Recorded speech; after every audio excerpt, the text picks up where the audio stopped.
Чү дегенде эле журналисттер үчүн аккредитация жөнүндө сөз башталды. Маалымат каражаттарынын өкүлдөрү мындай көйгөйгө туш болуп жатканы жашыруун эмес. Парламенттик шайлоодон кийин ак үйгө кирүү мүмкүнчүлүгү ого бетер татаалдашып кетти. Эми депутаттан интервью алуу үчүн журналист электрондук карта, аккредитациялык бейжиктерди жанына ала жүргөндөн тышкары, кийим кечеси да талапка ылайык расмий стилде болуусу шарт. Почему там стоит вооруженная охрана? Эмне себептен ал жакта куралданган күзөтчүлөр турушат? Алар эмнеге элге жана журналисттерге кандай кийим менен келиш керектигин үйрөтүш керек. Тескерисинче демократияга жана ачыктыкка умтулуп, депутаттар менен элдин ортосундагы аралыкты жакындатуу талабы коюлуп жатканда мындай аракеттер туура эмес. Медиа эксперттер шайлоо алдындагы үгүт иштеринин жүрүшүн талкуулабай кое алышкан жок. Анда мыйзам бузуулар болду дешет. Айрым маалымат сайттарында талапкерлердин аты жөнүн жарнамалаган макалалардын саны бир күндө 200гө чейин жеткен.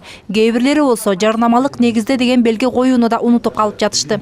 Ошондой эле шайлоо бүткөндөн кийин дароо жабылып калган басылмалар да болбой койгон жок дешет. Алар калкты маалымат менен камсыз кылуу үчүн эмес, киреше табуу максатында гана ачылганы айдан ачык болуп калды.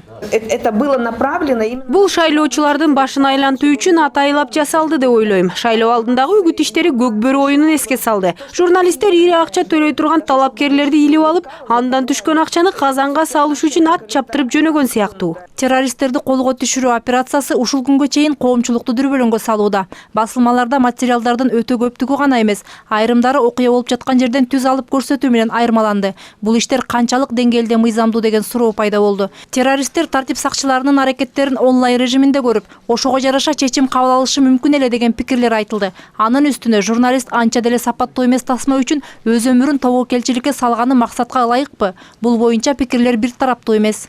Один террорист. Мейли, бир террорист автомат же граната менен жүрөт дейле. Канчалаган адамдар жүрүп, катардагы 2 жарандын өлүмүнө жол берилгени акылга сыйбас нерсе болду.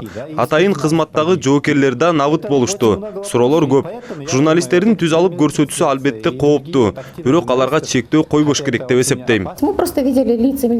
Биз жөн гана сары сызыктын жанында турган милиция кызматкерлеринин жүзүн көрүп жаттык. Алар жүзүн көрсөткүсү да келген эмес.